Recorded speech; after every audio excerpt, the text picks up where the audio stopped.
Selamat malam semuanya, Shalom. Kita lanjutkan lagi pelajaran kita.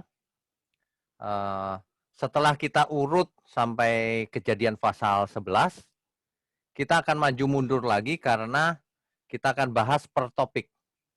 Jadi bukan urut per ayat, tapi per topik. Dan itu sangat penting. Pengertian per topik itu sangat penting. Ya, kita berdoa dulu yuk. Bapa di surga, malam ini kami belajar kembali Tuhan. Biarlah semua firman Tuhan boleh kami mengerti dengan benar. Mohon berkat-Mu atas seluruh kami yang hadir dan juga yang belum hadir. Sehingga kami tidak hidup sia-sia dimanapun kami berada. Kami percaya program ini akan menjadi berkat sampai ke ujung bumi. Pakai mulut hamba-Mu untuk menyampaikan kebenaran ini. Hanya di dalam nama Tuhan Yesus kami berdoa. Amin. Amin. Oke, Bapak Ibu, malam ini adalah sesi ke-16. Tidak terasa kita sudah hampir 4 bulan ya, sesi 16. Adam itu bekerja atau ibadah sebenarnya? Ini yang akan kita persoalkan malam ini. Karena topik ini sangat implikatif dalam hidup kita. Sangat berdampak dalam hidup kita tentang pengertian hal ini. Ya, oke. Kita baca dahulu Kejadian 1 ayat 26. Saya bacakan ya, perlahan-lahan ya. Berfirmanlah Allah, baiklah kita menjadikan manusia menurut gambar dan rupa kita. Supaya apa? Supaya mereka berkuasa atas ikan-ikan di laut dan burung-burung di udara dan atas ternak dan atas seluruh bumi. Dan atas segala binatang melata yang merayap di bumi. Supaya berkuasa. Di dalam teks asli Alkitab, teks Ibrani yang dipakai untuk kata berkuasa ini, akar katanya adalah radah. Artinya have dominion. Mendominasi. Mempunyai dominasi. Kekuasaan. Reign. Rule. Memerintah. Yang menjadi raja. Yang menjadi penguasa di bumi. Jadi manusia diciptakan supaya menguasai bumi dengan seluruh isinya. Ya, ini adalah rancangan mula-mula Tuhan yang menentukan. Nah, kalau manusia dirancang sebagai penguasa, itu bukan karena manusia pemiliknya, manusia ciptaan. Pemiliknya tetap Tuhan. Nah, ya, ini ingat kita sedang mengumpulkan data-data dari ayat-ayat Alkitab. Jadi bagaimana sih Adam mula-mula itu hidup? Apakah ia bekerja atau ia beribadah? Ya, oke, kita lanjutkan dulu. Kejadian 1 ayat 28, di sana dikatakan demikian firman Tuhan, Allah memberkati mereka, lalu Allah berfirman kepada mereka, beranak cuculah dan bertambah banyak. Penuhilah bumi dan taklukkanlah itu. Berkuasalah atas ikan-ikan di laut dan burung-burung di udara dan atas segala binatang yang merayap di bumi. Sama. Tapi ditambahin di sini disuruh beranak cucu, memenuhi bumi. Dan harus menguasai bumi. Harus berkuasa atas bumi dan isinya. Bapak Ibu, kalau kita memakai pikiran kita, kalau kita mengerti perintah ini, artinya Adam dijadikan penguasa atau raja kecil di bumi. Sedangkan kita tahu di bumi ada makhluk surgawi yang sudah memberontak, yang sekarang menjadi iblis atau setan. Artinya secara tidak langsung sebenarnya Adam dan Hawa ini dijadikan penguasa, pemerintah yang menaklukkan bumi. Tentu saja menaklukkan dalam hal fisik yang kelihatan maupun semua penghalang harus disingkirkan, termasuk iblis atau setan itu. Harusnya demikian. Ini adalah rancangan mula-mula.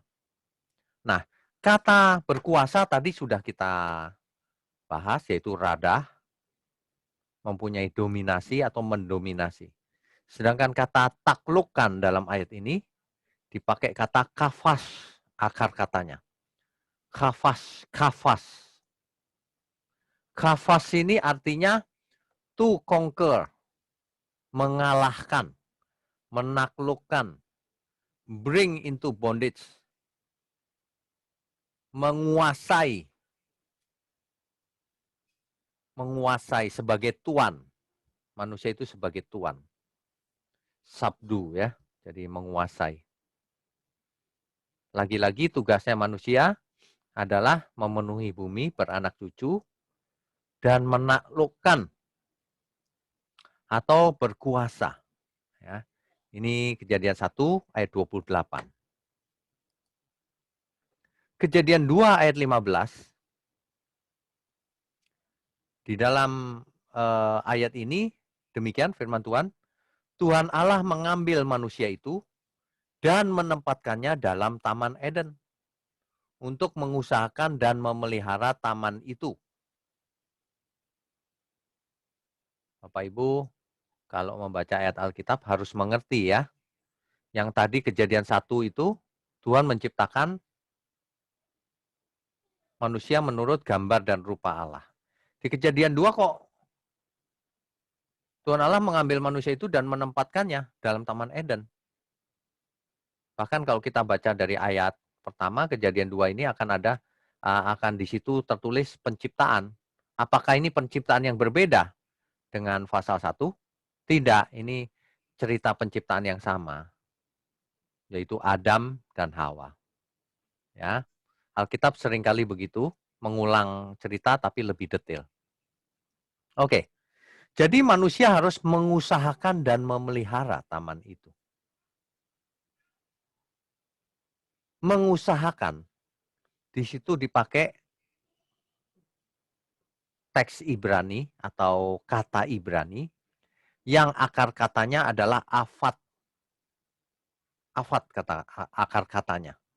Artinya work, kerja. Jadi Adam disuruh kerja, mengerjakan taman itu, atau serve, melayani, atau do, mengerjakan. Rupanya bumi diciptakan Tuhan masih bisa dikembangkan. Nah, manusia disuruh mengembangkan. Menguasai, mengembangkan, membudidayakan, begitu. Dipakai kata afat. Afat inilah yang asal mula dari kata avodah. Avodah itu ini, Bapak Ibu. Sebentar ya, saya pindah ke warna apa misalnya, warna merah deh. Ini, Bapak Ibu. Ini adalah avodah. Avodah ini asal akar katanya afat yang tadi itu. Nah, sedangkan avodah ini sebenarnya diterjemahkan menjadi ibadah. Avodah. Selain kerja biasa, pelayanan untuk pelayanan yang suci atau agama, dan termasuk itu ibadah. Avodah itu asal kata menjadi ibadah dalam bahasa Indonesia. Ya, oke. Itulah mengusahakan. Nah, memelihara itu pakai kata syamar. Syamar ini keep itu menjaga atau memelihara. Watch sama menjaga, take care, memelihara. Jadi manusia itu ditempatkan di Eden. itu diberi tugas mengusahakan Eden, bekerja, membudidayakan Eden, memelihara, mengawasi, menjaga, take care Eden, ya, membudidayakan Eden. Padahal di Eden kita tahu ada iblis. Jadi sebenarnya secara tidak langsung atau secara langsung bahkan Adam dan Hawa ini sedang diadu sama iblis oleh Tuhan. Memang ditaruh di situ, akan diuji Adam dan Hawa ini. Atau bahkan Tuhan mempunyai rencana nanti si iblis itu harus kalah oleh ciptaanku, Adam dan Hawa. Tapi rupanya ceritanya jadi berbeda. Adam dan Hawa malah kalah. Nah, ini menyedihkan sebenarnya. Jadi Bapak Ibu harus tahu asal kata ibadah. Itu adalah avodah. Avodah ini dari akar afat. Avodah inilah yang dipakai dalam teks Kejadian 2 ayat 15 dengan kata mengusahakan. Jadi ibadah itu di awal mula kitab Kejadian, itu tidak ibadah seperti di gereja, persekutuan doa, terus ritual, liturgi, tidak ada. Adam hanya diperintah Tuhan untuk mengusahakan bumi, membudidayakan bumi, mengembangkan bumi, membangun bumi. Eden tentu saja tidak ada apa-apa, masih berupa hutan. Bukan hutan kali Pak, taman. Ya itu kan terjemahan. Bapak Ibu itu banyak yang membayangkan kalau ngomong kata Eden itu pohonnya kecil-kecil, semuanya berbunga, bagus, Adam sama Hawa lari-lari, kejar-kejaran kayak di film. Kalau makan tinggal petik. Seolah-olah kan begitu kan? Ada benarnya, tapi tidak semuanya begitu. Tentu alam yang masih alami bisa berupa seperti hutan, misalnya seperti foto ini misalnya. Bisa-bisa saja. Adamlah yang harus mengembangkan atau membudidayakan bumi. Adamlah yang harus mengatasi semua rintangan di bumi. Adamlah yang harus mengalahkan iblis itu yang ternyata ditaruh di Eden juga. Ya. Oke. Jelas ya? Tetapi ingat, Bapak Ibu jangan letterless. Jangan mengambil satu kata, ibadah itu avodah, ya udah itu saja. Jangan. Konteksnya perhatikan. Ibadah itu memang katanya avodah. Tapi jangan cuma pakai avodah. Konteks dari ayat ini, konteks dari kitab Kejadian itu apa? Yang sehubungan dengan Adam di Eden. Apa tugas Adam? Ya. Jadi harus lengkap. Oke, kita lanjutkan dulu. Nah ini, avodah itu ibadah, itu kalau kita lihat di leksikon, itu bisa diterjemahkan service or work, adalah suatu layanan atau kerja, work, kerja biasa itu. Ordinary work juga bisa. Dan lain-lain. Atau religious service, pelayanan pekerjaan Tuhan. Ya. Nah, hari ini kita menerjemahkan avodah dalam bahasa Indonesia. Yang pertama adalah ibadah. Yang kedua bisa secara konteks loh ya, bukan secara kamus saja. Konteks yang penting. Pelayanan itu juga ibadah. Pekerjaan sekuler kali Pak. Pekerjaan sekuler kalau itu dilakukan dengan benar dan menyenangkan Tuhan, itu pun ibadah. Kebaktian itu ibadah. Penyembahan itu ibadah. Avodah. Ya, avodah. Selain ada arti-arti yang lain. Ya. Jelas ya Bapak Ibu ya? Oke, kita lanjutkan. Dalam teks perjanjian baru, avoda itu kan bahasa Ibrani perjanjian lama. Nah, dalam perjanjian baru yang dipakai teks Yunani, seluruh manuskrip perjanjian baru hari ini terbukti pakai bahasa Yunani. Nah, di dalam bahasa Yunani, avoda itu dipakai kata latreia. Latreia di kitab perjanjian baru, itu seluruhnya hanya satu artinya. Divine service. Divine service itu layanan ilahi atau layanan yang suci. Atau pelayanan dalam hal pekerjaan Tuhan. Pelayanan bagi Tuhan. Itu artinya latreia. Nah, kalau kita belajar asal mula kata dan sebagainya, itu penting. Tetapi bukan yang terpenting. Sebab yang terpenting adalah kita harus menangkap konteksnya. Jangan hanya berdasarkan satu kata. Karena banyak kata itu menjelaskan satu ide di Alkitab, satu pengertian, satu poin kebenaran. Ya. Oke, kita lanjutkan dulu. Jadi ibadah mula-mula itu adalah bagi Adam ya, itu adalah bekerja bagi Tuhan. Kerja itu ibadah. Mengapa? Tuhan yang suruh. Tuhan yang perintahkan.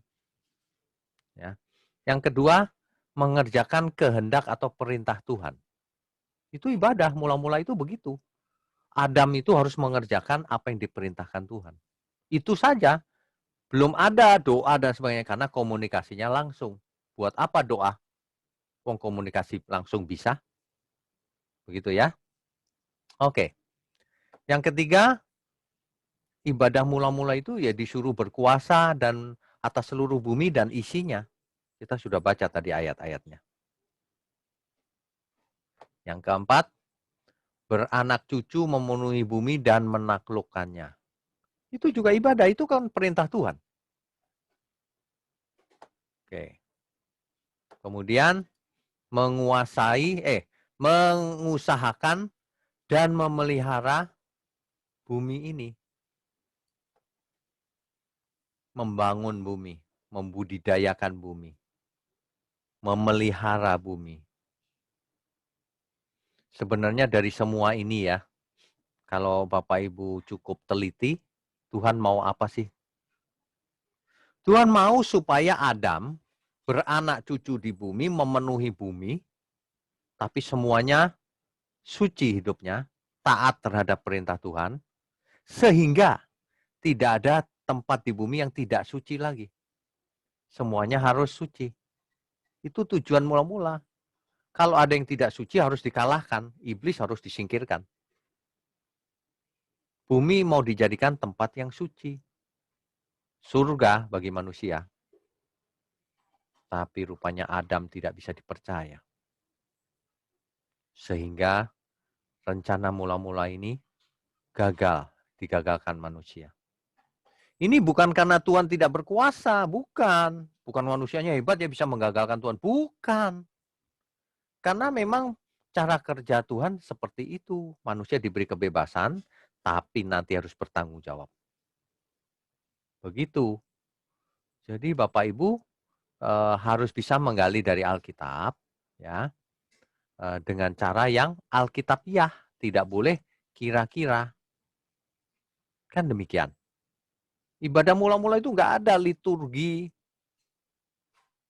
doa puasa, nggak ada.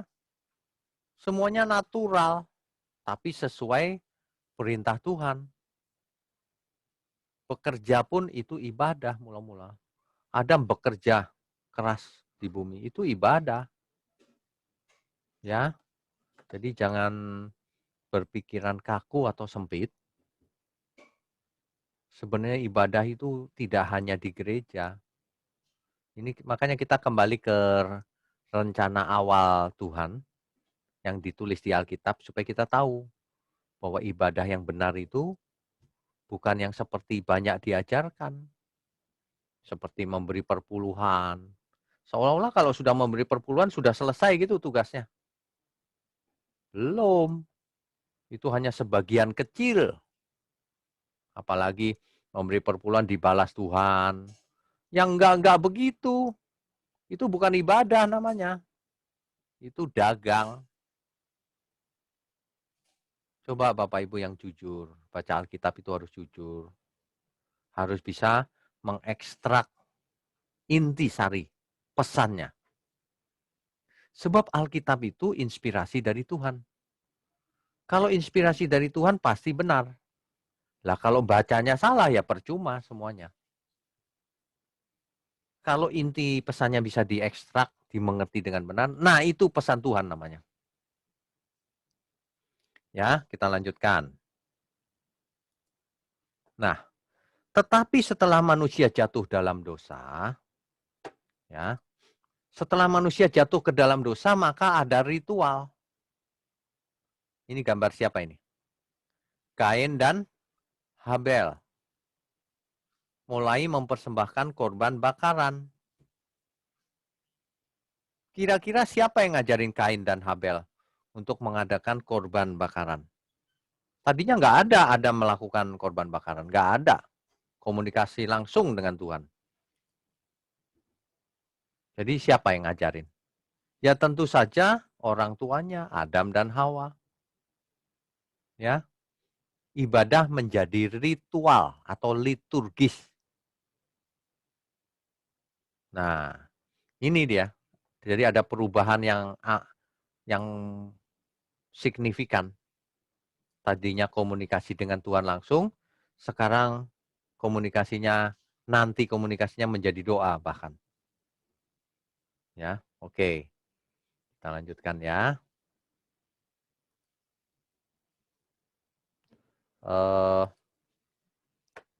Di kemudian hari, ibadah menjadi liturgis, terutama di bait Allah. Ini adalah gambar bait Allah, markernya bait Allah sebelum hancur. Ya, sebelum hancur, ini dia. Jadi bait Allah di zaman itu menjadi sangat eksklusif karena hanya bagi Israel. Khususnya imam yang memimpin ibadah. Ya. Nah, ini dia. Banyak sekali aturan-aturan yang sudah menjadi liturgis di bait Allah. Rakyat biasa tidak bisa masuk ke ruang Maha Kudus. Jangankan rakyat biasa. Imam saja tidak bisa masuk kecuali imam besar, imam agung. Itu pun setahun sekali. Bapak Ibu kalau lihat gambar ini, inilah lokasi bait Allah.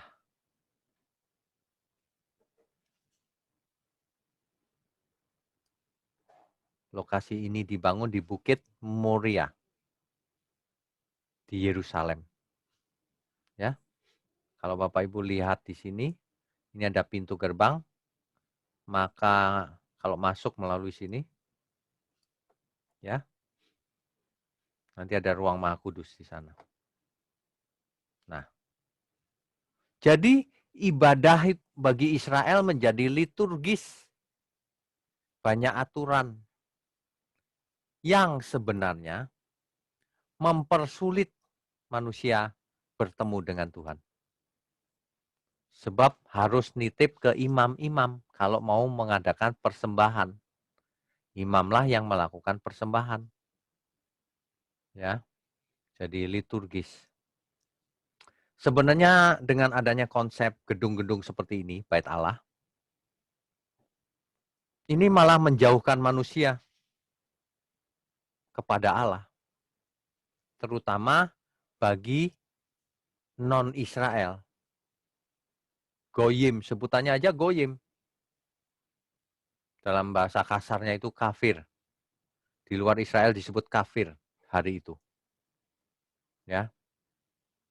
Nah, bait Allah ini hanya untuk Israel.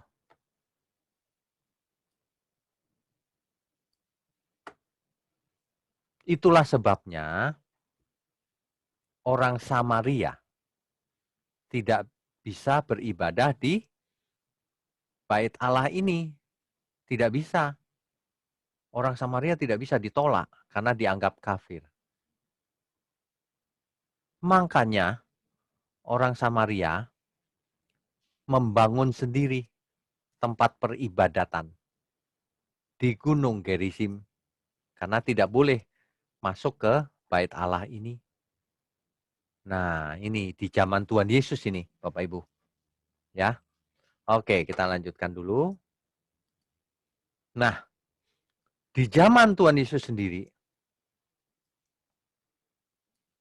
ada 2 pusat ibadah.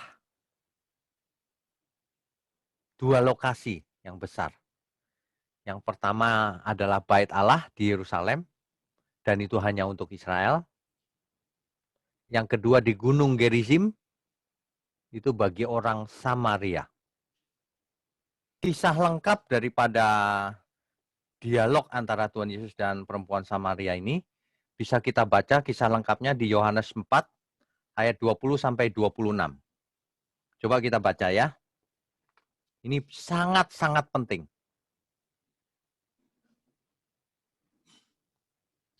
Yohanes pasal 4 ayat 20 sampai 26. Bapak Ibu sudah saya berikan latar belakang sedikit tadi bahwa di zaman Tuhan Yesus ada 2 lokasi peribadatan yang besar. Yang pertama di bait Allah di Yerusalem. Ini hanya bagi Israel. Yang kedua di Gunung Gerizim. Itu hanya bagi orang Samaria. Ya. Nah, sekarang kita baca kisahnya. Saya bacakan mulai dari Yohanes 4 ayat 20. Nenek moyang kami menyembah di atas gunung ini, maksudnya pasti Gunung Gerizim. Tetapi kamu katakan bahwa Yerusalemlah tempat orang menyembah. Kalau menyembah katanya di Yerusalem. Nah, ini terjadi memang tidak cocok antara orang Israel dengan Samaria. Ayat 21. Kata Yesus kepadanya, percayalah kepadaku, hai perempuan. Saatnya akan tiba bahwa kamu akan menyembah Bapa bukan di gunung ini dan bukan juga di Yerusalem. Tuhan yang mengatakan loh, nanti kamu akan menyembah, saatnya akan tiba. Orang nggak menyembah lagi di Yerusalem maupun di Gunung Gerizim. Tidak. Ya. Ayat 22. Kamu menyembah apa yang tidak kamu kenal. Kami menyembah apa yang kami kenal sebab keselamatan datang dari bangsa Yahudi. Maksudnya Mesias itu lahirnya dari bangsa Yahudi. Ya. Ayat 23. Tetapi saatnya akan datang dan sudah tiba sekarang bahwa penyembah-penyembah benar akan menyembah Bapa dalam roh dan kebenaran. Bapak Ibu kalau mendengar menyembah dalam roh dan kebenaran itu bukan artinya menyembahnya pakai bahasa roh, bukan. Perhatikan konteksnya. Kalau manusia zaman itu, kalau menyembah itu harus di Yerusalem atau di Gunung Gerizim, tergantung lokasi dan liturginya, maka menyembah yang benar tidak tergantung lokasi maupun liturginya. Harus dalam roh dan harus dalam kebenaran. Yang penting itu batiniah, rohnya. Bukan liturginya, bukan lokasinya. Jelas ya? Nah, ayat 24, Allah itu roh, dan barang siapa menyembah dia harus menyembahnya dalam roh dan kebenaran. Nah, perhatikan baik-baik ayat yang 2 ayat terakhir ini. Ini kuncinya. Ayat 25. Jawab perempuan itu kepadanya, aku tahu bahwa Mesias akan datang.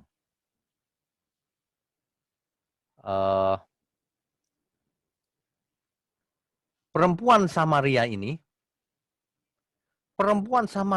tahu bahwa Mesias akan datang. Hari itu Kan orang Yahudi sedang dijajah oleh Roma. Mereka sedang mengharapkan Mesias datang, penyelamat yang menyelamatkan dari penjajahan Roma. Kira-kira begitu pikirannya. Termasuk orang Samaria tahu bahwa Mesias akan datang. Yang disebut juga Kristus. Loh, sudah tahu loh bahwa akan datang disebut Kristus. Ya, apabila ia datang, ia akan memberitakan segala sesuatu kepada kami. Ini orang perempuan Samaria ini tahu loh bahwa kalau Mesias datang nanti ia menjelaskannya kepada kami. Waduh. Tapi kata Yesus kepadanya di ayat 26. Akulah dia yang sedang berkata-kata dengan engkau. Jadi kalau ada pihak tertentu yang berkata, di mana Yesus mengatakan dirinya Tuhan? Mana? Di Alkitab tidak ada. Itu namanya orang tidak jujur. Itu namanya orang cuma mau menyerang tapi tidak jujur. Sayang sekali. Ketidakjujurannya itu bahkan menghancurkan dirinya sendiri. Dari kisah yang satu ini saja, kita sudah tahu. Yesus berkata, akulah dia. Dia siapa maksudnya? Mesias yang sedang ditunggu-tunggu itu. Akulah dia yang kamu tunggu-tunggu itu. Jadi Tuhan Yesus mengaku secara gamblang bahwa akulah dia, akulah Mesias. Padahal semua orang tahu hari itu bahwa Mesias itu adalah Elohimnya Abraham, Ishak, dan Yakub. Di kitab Yesaya dijelaskan tuh bahwa tidak ada Mesias selain Adonai, selain Tuhan huruf besar. Selain YHWH, Yud He Vav He. Kan begitu. Artinya kalau Yesus mengaku akulah dia, Mesias, itu orang-orang pasti marah kalau dengar. Wah, dia mengaku Allah atau anak Allah minimal. Kan begitu. Waduh. Jadi Tuhan sendiri sudah menjelaskan bahwa ibadah itu bukan hanya di Bait Allah di Yerusalem atau di Gunung Gerizim kalau orang Samaria. Tidak. Penyembah yang benar yang diinginkan Bapa itu adalah orang yang menyembah dalam roh dan kebenaran. Ya, jelas ya Bapak Ibu ya. Nah, Bait Allah ini begitu dibanggakan oleh Israel bahwa ia punya Allah yang benar. Dan Allahnya tinggal di Bait Allah. Kehadirannya ada di Bait Allah. Tapi Tuhan berkata, nanti tidak satu batu pun tidak ada di atasnya. Semua akan diruntuhkan. Nah, jadi pada tahun 70 Masehi, kira-kira 40 tahun setelah Yesus naik ke surga, Bait Allah ini dihancurkan oleh Jenderal Titus dari kerajaan Romawi. Sehingga hancur sesuai perkataan Tuhan Yesus. Tidak ada batu di atasnya satupun. Hari ini yang tersisa adalah tembok barat. Jadi Bapak Ibu kalau pergi ke Israel hari ini, tour misalnya, itu Bait Allah sudah tidak ada, yang ada tembok barat. Sebagian orang menyebutnya tembok ratapan. Tapi orang Yahudi lebih suka disebut tembok barat. Ya, oke. Nah, kita lanjutkan dulu slide-nya. Ini fotonya, Bapak Ibu. Jadi tembok barat itu ini. Ini tembok barat.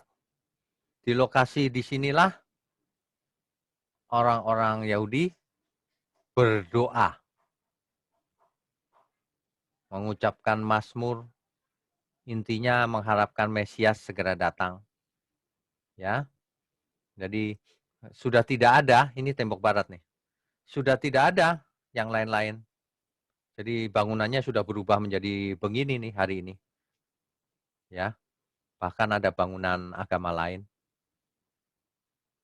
Nah, inilah sisa-sisa bait Allah di zaman Yesus. Temboknya yang masih ada. Tentu saja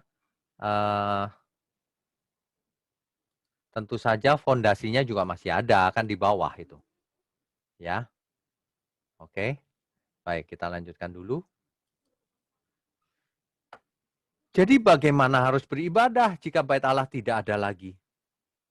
Nah, ini orang Yahudi sangat bergantung kepada bait Allah. Ya. Orang Yahudi itu sangat bergantung pada bait Allah ibadahnya. Sebab di sanalah dilakukan korban bakaran sebagai penebus dosa sementara. Korban bakaran setiap tahun harus dilakukan, secara periodik juga harus dilakukan untuk menunda amarah Tuhan sampai Mesias datang. Jadi pengampunan dosa sementara. Sampai nanti Mesias datang, baru semua berhenti. Sudah selesai nanti. Nah, hari ini kalau bait Allah tidak ada, lalu bagaimana mereka harus beribadah? Orang Yahudi mencari-cari cara bagaimana ya. Dan mereka menemukan diganti dengan doa-doa tentunya. Ya, saya share dulu. Screen-nya mana tadi? Ya, jadi bagaimana beribadah kalau bait Allah sudah tidak ada? Nah, kita baca Yohanes 4 ayat 23. Ini perkataan Tuhan Yesus yang tadi. Tetapi saatnya akan datang dan sudah tiba sekarang bahwa penyembah-penyembah benar akan menyembah Bapa dalam roh dan kebenaran. Tidak dibutuhkan bangunan bait Allah. Yang dibutuhkan adalah dalam roh dan kebenaran. Penyembah yang benar itu yang begitu. Bukan yang orientasinya gedung bait Allah.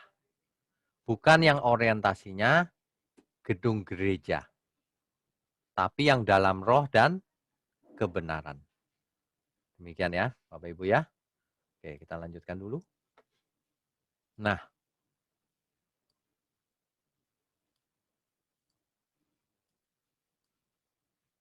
bait Allah itu memang diizinkan hancur oleh Tuhan Yesus. Oleh Bapa di surga. Mengapa? Sebab sebenarnya bait Allah itu menjadikan nanti akan menjadi penghalang manusia menjadi man of God. Karena menjadi liturgis. Karena menjadi akan mengidolakan bait Allah itu, gedung itu. Ya. Coba kita baca 1 Korintus 3 ayat 16. Tidak tahukah kamu bahwa kamu adalah bait Allah dan bahwa roh Allah diam di dalam kamu. 1 Korintus 6 ayat 19 sampai 20. Atau tidak tahukah kamu bahwa tubuhmu adalah bait Roh Kudus yang diam di dalam kamu. Artinya Roh Kudus itu roh Allah, sama. Sebutannya saja yang berbeda. Roh Kudus yang kamu peroleh dari Allah. Dan bahwa kamu bukan milik kamu sendiri. Sebab kamu telah dibeli dan harganya telah lunas dibayar. Karena itu, nah ini penting. Karena itu, berarti itu kesimpulan tuh. Karena itu, muliakanlah Allah dengan tubuhmu. Bapak Ibu mesti mengerti. Dahulu bait Allah, gedung bait Allah itu adalah pusat ibadah. Di Yerusalem contohnya, pusat ibadah bagi Israel. Tapi itu dibiarkan hancur oleh Tuhan. Kenapa? Karena tidak perlu ke sana. Tubuh kita, tubuh orang percaya hari ini adalah bait Allah. Kalau dahulu ruang Maha Kudus ada di dalam gedung bait Allah, semua orang tidak bisa mengaksesnya kecuali imam besar. Sekarang tubuh kita bait Allah. Dan ruang Maha Kudus ada di dalam tubuh kita. Karena roh Allah atau Roh Kudus diam di dalam kita. Ini luar biasa loh, tapi nggak banyak orang mengerti dan menghayati.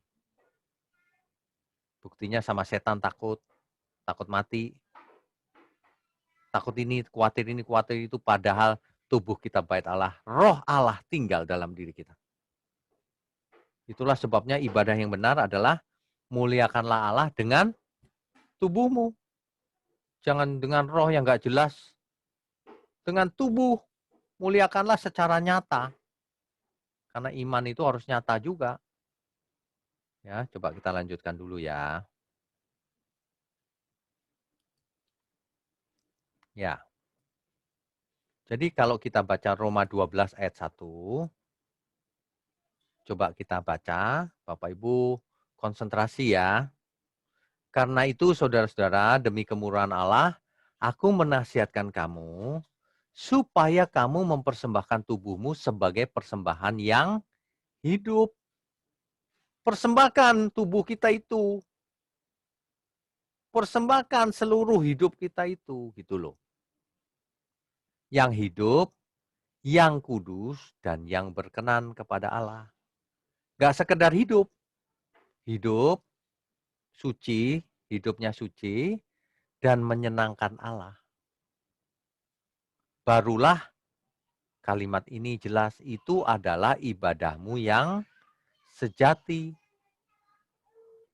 Kamu persembahkan tubuhmu, hidupmu yang kudus dan menyenangkan Allah. Itu adalah ibadahmu yang sejati.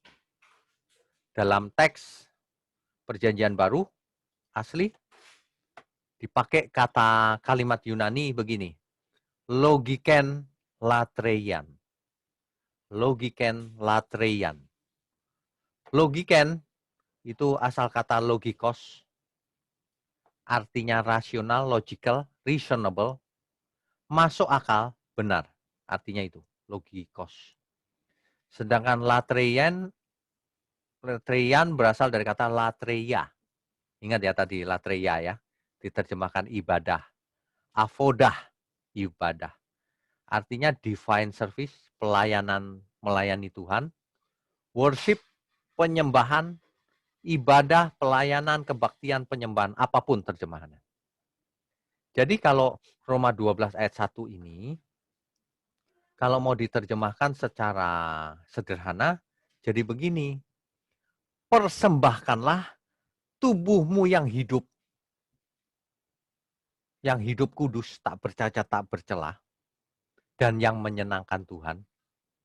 Itulah ibadah yang masuk akal. Itulah ibadah yang benar. Itulah ibadah yang logik. Itulah ibadah yang acceptable, yang diterima Tuhan.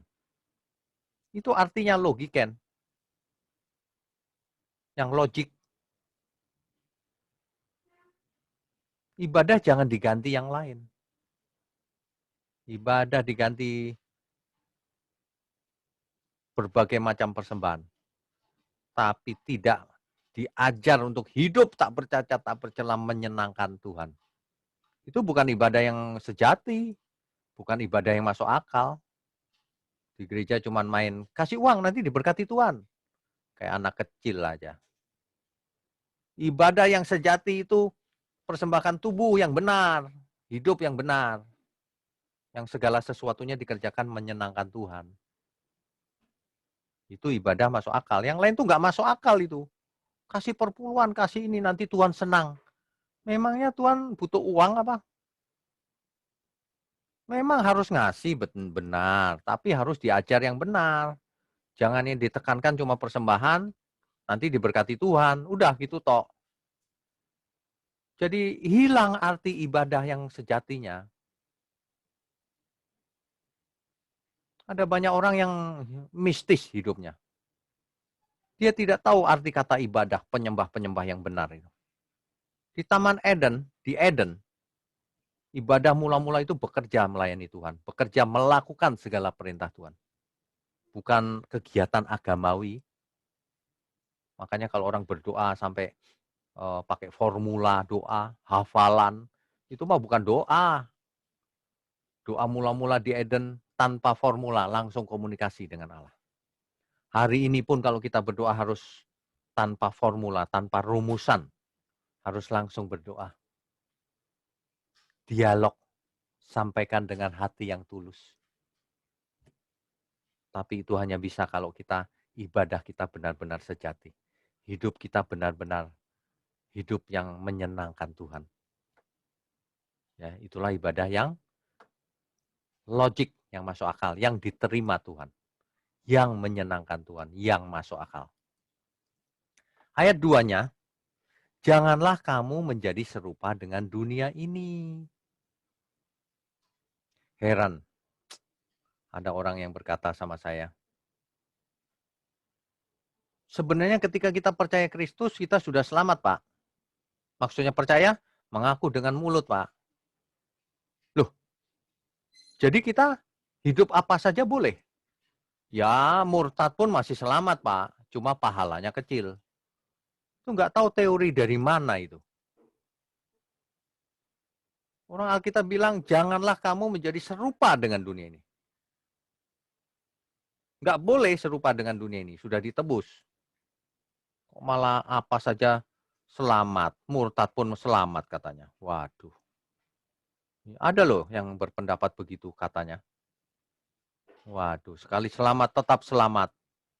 Waduh, kacau ini.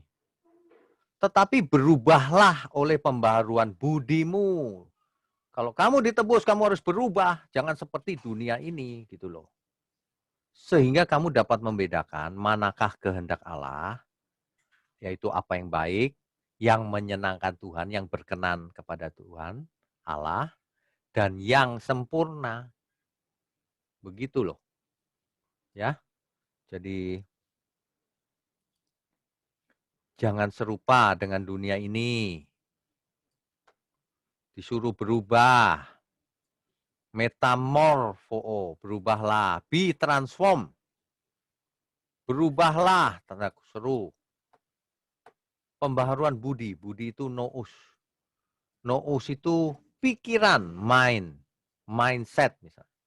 Intelektual, kepintaran. Attitude, sikap hati.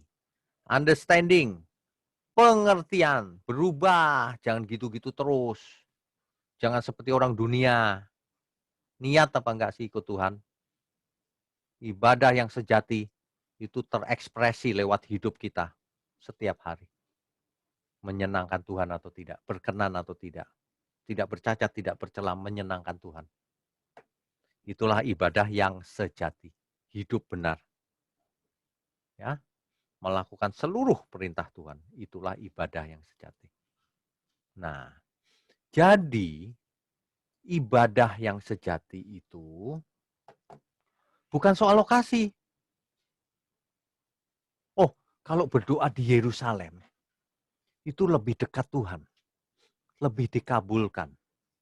Tidak. Yerusalem dan rumah kita sama saja. Asal kita berdoa, kita benar orangnya, pasti Tuhan disukakan. Nggak tergantung lokasi. Oh, kalau kita berdoa ngadep Yerusalem, Pak, pakai kompas hari ini. Karena dulu ada bait Allah di sana. Jadi kita ngadepnya ke Yerusalem, Pak. Tidak perlu. Tuhan ada di mana-mana, bahkan bait Allah sekarang adalah tubuh kita. Yang perlu kita jaga adalah kalau kita menghadap Tuhan, hati kita, pikiran kita, keinginan-keinginan kita. Jadi tidak tergantung lokasi. Tidak ada kiblat. Bapak Ibu juga tidak harus ke Israel baru pahalanya besar. Nggak ada. Sama saja. Seluruh tanah di bumi ini sama. Nanti akan jadi lautan api. Akan jadi neraka. Gehenna. Ya. Tidak tergantung waktu. Tadi yang pertama lokasi kan. Yang kedua waktu. Tidak tergantung. Ada orang yang merasa begini. Aku harus bangun pagi-pagi. Supaya berkatku tidak diambil orang. Aku mau berdoa lebih dulu. Memangnya Tuhan buka praktek apa kalau pagi hari? Kalau siang tutup gitu? Pagi, siang, malam sama saja. Lagi pula tidak ada siang, tidak ada malam. Memangnya Tuhan ada di Indonesia? Tidak ada di Amerika? Tidak tergantung waktu, nggak usah pakai jam. Wah, saya mau berdoa setiap hari 7 kali, Pak, kayak orang Yahudi. Jamnya ini. Ya boleh-boleh saja, tapi itu nggak istimewa, tidak, sama saja. Karena bukan waktunya yang dinilai Tuhan, yang dirasakan Tuhan. Jadi tidak usah pakai kiblat, ngadep Yerusalem atau Gunung Gerizim, tidak perlu, ya. Bukan soal ibadah itu bukan soal ritual. Oh, seragamnya kalau ibadah itu harus putih-putih. Oh, jubahnya harus keagamaan, nggak penting, mau pakai kaos juga boleh, ya.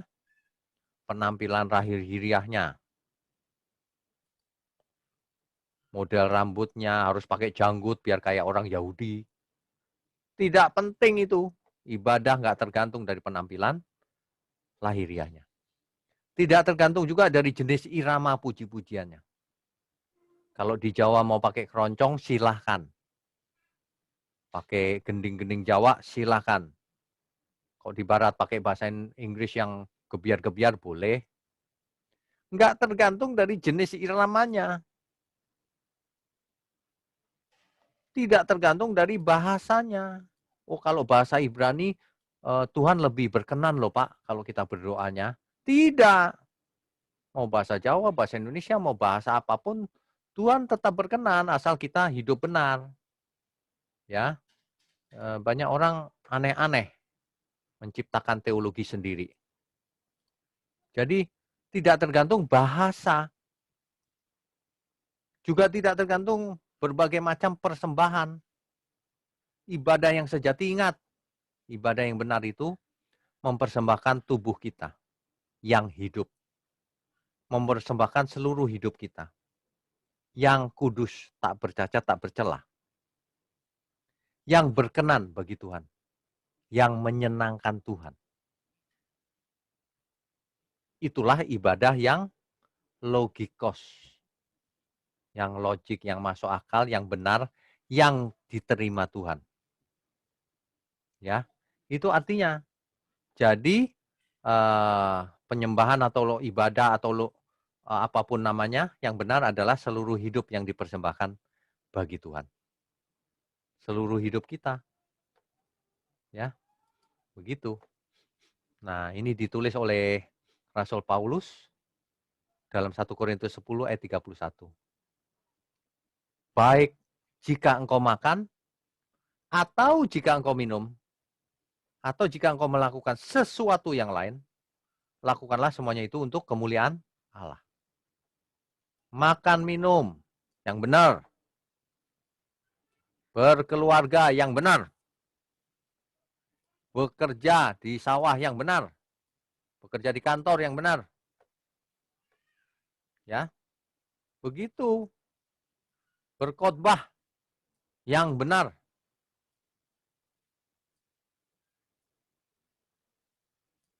Seluruh hidup kita yang benar. Mestinya begitu. Banyak orang tidak seperti itu, teologinya salah. Makan sembarangan, Tuhan pasti ampuni. Makan sembarangan, aku pasti kebal karena percaya Tuhan. Banyak orang mati karena COVID, meskipun orang percaya. Itu artinya teologi itu salah. Tuhan melindungi kita, ya, tapi kita harus bertanggung jawab juga terhadap tubuh kita. Ya, oke, kita lanjutkan. Jadi hidup ini adalah pilihan. Perhatikan kebenaran ini. Tuhan tidak pernah mengambil alih kesadaran manusia. Gak pernah. Tuhan merasuk terus kita nggak sadar terus digerakkan Tuhan. Tidak pernah. Kenapa? Agar manusia belajar membuat keputusan dan bertanggung jawab atas keputusannya itu. Ibadah yang sejati harus dilakukan dengan ketulusan. Bukan Tuhan masuk ke pikiran kita lalu kita digerakkan sehingga bisa beribadah dengan sempurna. Bukan. Bukan karena dipaksa atau dikendalikan Tuhan. Jadi semua kita harus bertanggung jawab di hadapan Kristus kelak menghadap tahta pengadilan Kristus. Jadi jangan berkata asal aku mengaku dengan mulut selamat. Nanti dulu, kau beribadah dengan benar nggak? Mempersembahkan seluruh hidupmu nggak? Atau hidupmu tetap persis seperti orang dunia yang suka tersinggung, gengsi, marah, iri, dengki, jahat, licik, pelit, boros terhadap diri sendiri, pelit sama orang lain, tidak peduli pekerjaan Tuhan. Waduh, hidup jadi sia-sia meskipun Kristen. Makanya gambar ini saya sertakan, manusia hidup harus bertanggung jawab kepada Tuhan. Suatu hari kita akan ketemu batu nisan kita di sini. Mati maksudnya. Tapi sebelum kita mati, ada banyak hal yang menghalangi beban dan dosa. Apa itu? Macam-macam. Macam-macam keinginan. Misalnya mamon.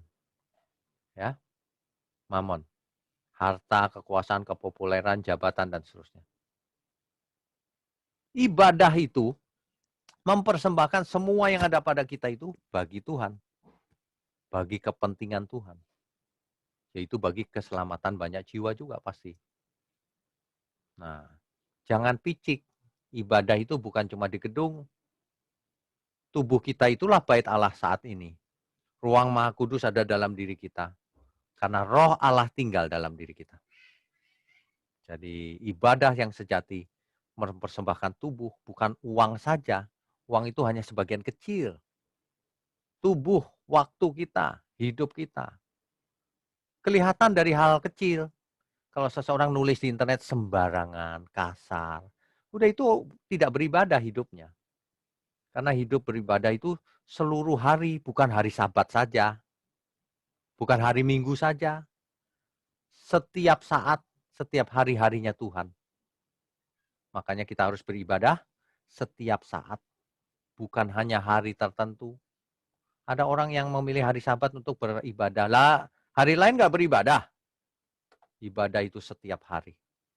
Zaman perjanjian baru setelah kita ditebus, kita menjadi milik Tuhan. Jadi ibadah itu setiap hari. Dan ibadah itu bukannya doa geter-geter, bukan. Ibadah itu seluruh hidup kita harus benar. Berdoa pun harus benar. Jangan dikit-dikit klaim janjinya. Nggak sopan sama Tuhan Yesus. Nggak perlu minta. Tuhan yang klaim kita. Kau sudah hidup benar belum? Karena sudah ditebus. Mestinya begitu. Ya. Malam ini ada yang sakit hati nggak ya kira-kira ya? Jadi hidup ini pilihan Bapak Ibu. Ingat nggak dulu Adam dan Hawa dihadapkan kepada dua pohon di Eden? Pilihan. Seandainya Adam dan Hawa tidak makan buah itu, ia akan menjadi penguasa di bumi. Bumi ini akan penuh dengan kemuliaan anak-anak Allah yang hidupnya kudus. Dan iblis akan disingkirkan karena kalah.